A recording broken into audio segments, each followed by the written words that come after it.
था उस समय आप बेहोश हुए थे या नहीं हुए थे? तो दो ही चीज़ें होंगी, या तो हुआ होगा या नहीं हुआ होगा। तो वहाँ से आपका डायग्नोज शुरू हो जाएगा। अगर वो कहता है कि हाँ, जब मेरे को वो पैरालाइज हुआ था तो मेरे को बेहोशी आई थी, मेरे को नहीं पता कुछ भी, मैं गिर गया और मुझे नहीं पता, हॉस्पिटल में आँख खुली या घर पे आँख खुली, या जब आँख खुली तो 4 लोग मेरे सामने थे, मतलब बेहोशी हुई थी। तो बेहोशी हुई थी इसका मतलब हेमरेज हुआ है। बेहोशी हुई मतलब हेमरेज हुआ है। तो हेमरेज हुआ है इसका मतलब इंजरी हुई, कोई अंदर ब्लड हुआ, इंजरी हुई, नस फटी है ना, इंजरी हो गई। अगर वो कहता नहीं मेरे को बेहोशी नहीं हुई, मुझे पता चल रहा था मेरा हाथ सुन हो रहा है, कुछ अजीब सा लग रहा है, मेरा पैर में कुछ लग रहा था, महसूस हो रहा था और हो गया, बेहोश नहीं हुआ, तो समझ लेना उसकी क्लॉटिंग। अब यहीं से हमारा डायग्नोज शुरू हो जाता है, मतलब ट्रीटमेंट शुरू होता है, लाइन ऑफ ट्रीटमेंट निकल के आता है। अगर उसको क्लॉटिंग की वजह से है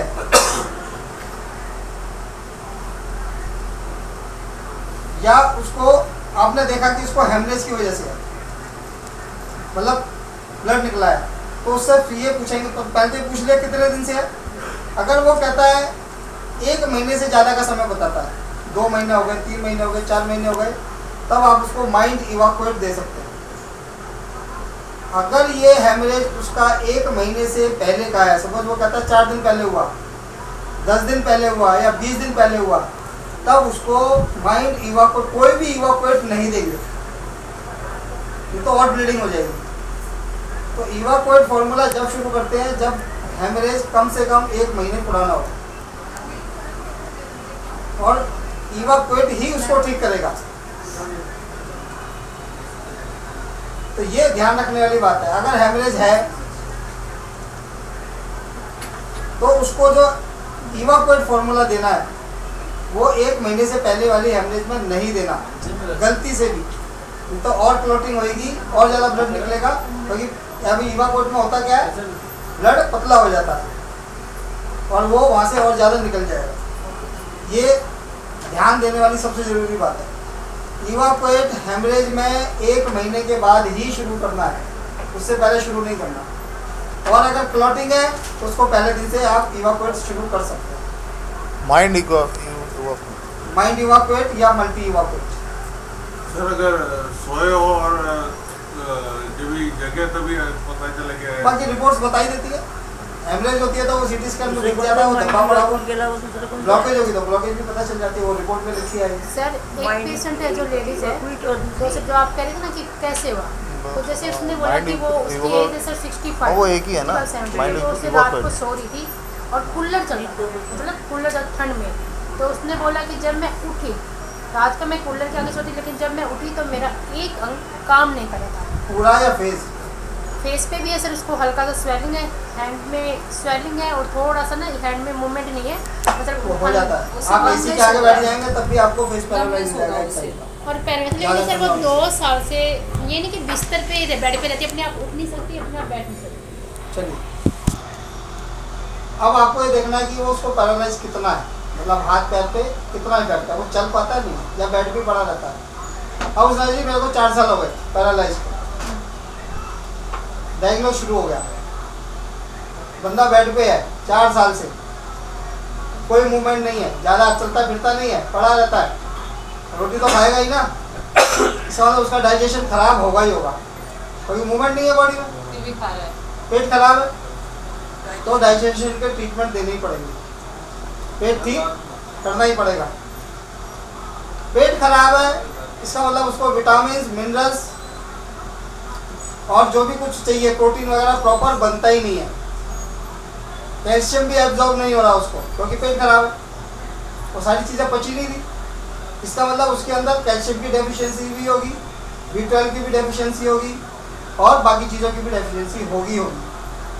अब डेफिशिएंसी होगी तो B12 का फॉर्मूला भी देना है, फॉलिक एसिड भी देना है, तो दोनों को मिला करके लार्ज फॉलिक ब्लैक बन गया, कैल्शियम ट्रीटमेंट भी देना है, मल्टीविटामिन भी देना है, ये लाइन ऑफ ट्रीटमेंट में आ गया सारे। पेट ठीक करने के लिए आपको 20 FP1, 6 FP2, FP3, NAN, FAN, digestive treatment, UDF treatment, UDF भी आएगा उसको, क्योंकि पेट खराब है ना, UDF ट्रीटमेंट, ये सब लाइन में आ जाएंगे सारे ट्रीटमेंट। फिर उसको उसके फिजिकल पॉइंट देने हैं, पैरालाइज क्लॉकवाइज उसको देना है, सर्कुलेशन करना है, उसकी रबिंग करनी है, वो सारी चीज़ें उसके अंदर आएंगी। तो यही से वो सारा का सारा डायग्नोज निकलना शुरू हो जाएगा। बाकी पेन पॉइंट चेक करने हैं पेट के सारे। सर जो भैया कल शाम को मिले थे उनके लिए कहाँ गए थे?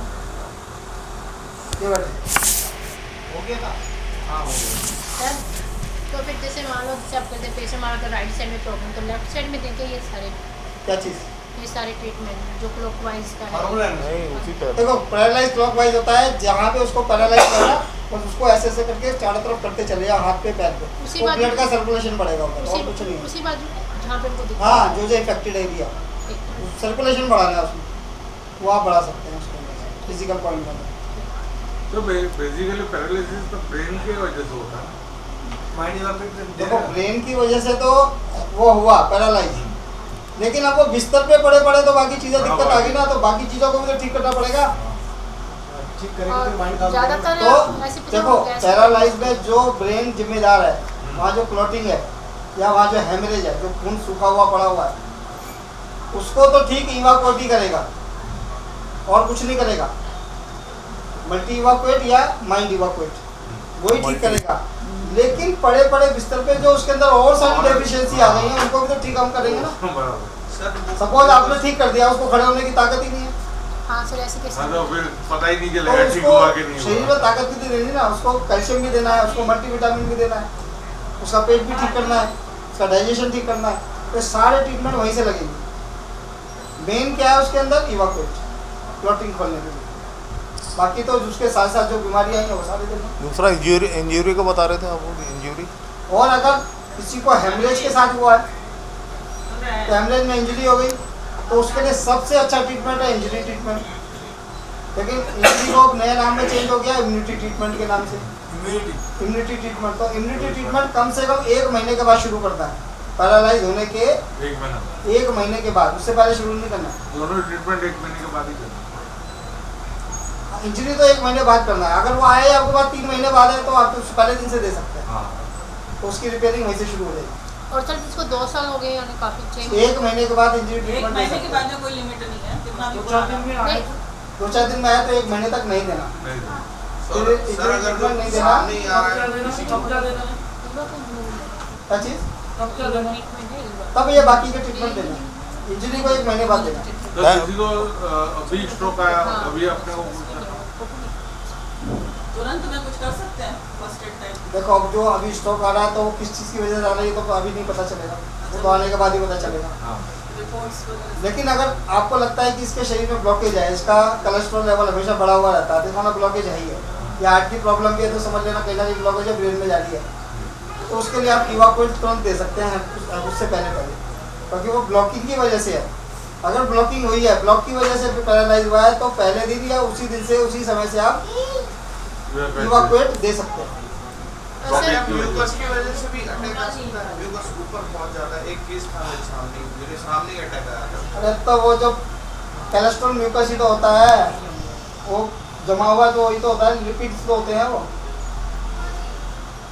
उसको ब्लॉक कर देते हैं, उसी का क्रिस्टल निकल करके ब्रेन में चला गया। वही अगर हार्ट में आ गया तो हार्ट स्ट्रोक हो गया, ब्रेन में चला गया ब्रेन स्ट्रोक हो गया। सर एक जैसे डेली जैसे एक पेशेंट है जिसको डेली बीपी हाई रहता है, बीपी हाई ज़्यादा होता है, और सर वो जिसका लेफ्ट हैंड है, लेफ्ट हैंड में भारीपन और सूनापन रहता है, और कभी वो हार्ट की भी ना खून पतला करने की टेबलेट खाते हैं, तो उनको भी ये मतलब इवाकुएट देते रहो, उनको सिखा दो। 3 ही पॉइंट है उसमें, ज़्यादा है ही नहीं, ठीक है ना, 3 ही पॉइंट है यार। इवाकुएट ब्लड को फ्लो बढ़ाने के लिए देखो इवाकुएट का पुराना नाम है हेपरिन।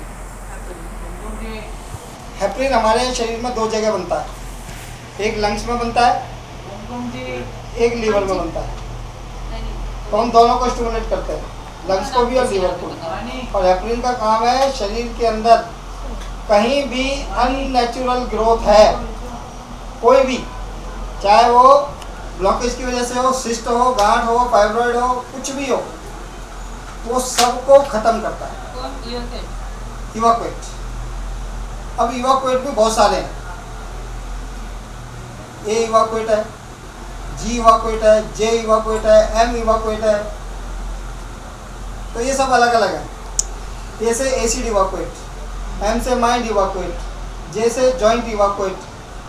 अब बेसिकली हमने सपोज मैंने आपको बोला किसी काम के लिए, तो जहाँ जिस काम के लिए बोला उसके लिए बताना पड़ेगा ना कि आपको उस दुकान पे जाना है या इधर जाना है या इधर जाना है, या आचार्य जी के लिए इधर जाना है, अंजू से मिलना है तो इधर जाना है, लेकिन जाना है तो वो एक आपको पाथवे बताना पड़ेगा।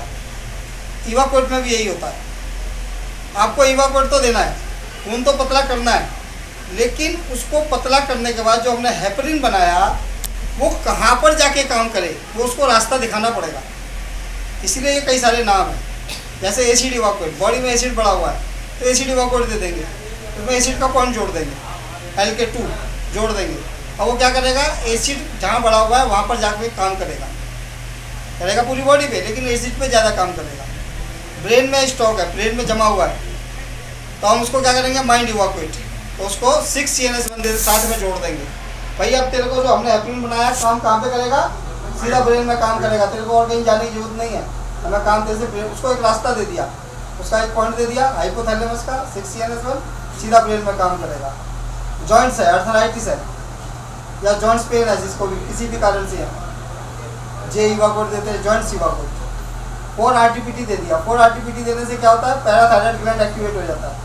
हमने जो इवाकुएट बनाया है वो पैराथायरॉइड एक्टिवेट को उसके ऊपर सीधा अटैक करेगा, जाकर के वहाँ काम करेगा और वो कैल्शियम लेवल को मेंटेन कर देगा। समझ रहे हैं, हेपरिन वही है, ये कहाँ काम करेगा लेकिन उसको? उसको कहाँ काम कराना है। कमर से नीचे की प्रॉब्लम है, लेडीज प्रॉब्लम है, या आपको शरीर में इन्फ्लामेशन है, तो उसके अंदर प्रोस्टाग्लैंडिन काम करते हैं, और प्रोस्टाग्लैंडिन सब जगह बनते हैं और वहीं के वहीं ख़त्म हो जाते हैं। तो प्रोस्टाग्लैंडिन बनाने के लिए 30 CNS1 देते हैं, तो उसके आगे 30 CNS1 जोड़ देंगे, बाकी फिर हेपरिन ट्रीटमेंट दे देंगे, और वो सीधा प्रोस्टाग्लैंडिन पे जाके काम करेगा। तो कमर से नीचे या लेडीज़ प्रॉब्लम में पेन या कहीं भी कुछ नीचे की कोई प्रॉब्लम है उसको सारा ठीक करेगा, वो सीधा काम वहीं करेगा। तो हम उसको एक रास्ता बताते हैं कि हेपरिन तो हमने बना दिया, लेकिन काम कहाँ कराना है, मिसाल तो रेडी है, फुट निकाला है वो डायरेक्शन। तो वो उसके लिए इसके हिसाब से ना बहुत सारे हेपरिन बना दिए, इधर भेजना है, तो वो बहुत सारे नाम से आ गए।